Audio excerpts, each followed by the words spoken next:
Hi, my name is Katherine. I am in the accounting department and I've been with ACCU since 2021. My favorite thing about ACCU is the people. The executive team is the best example of leadership that I have ever experienced in my professional career. I've never had an employer care about where I see myself in 10 years or where I want to be within the company, how happy I am within the company.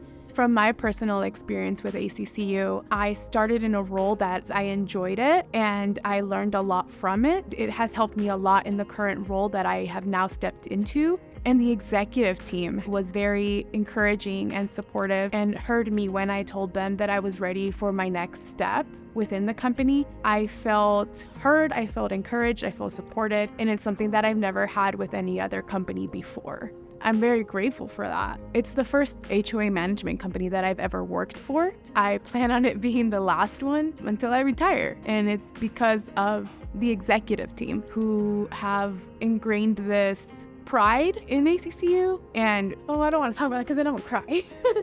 I don't know how to say this without crying. Do it. Thank you for you.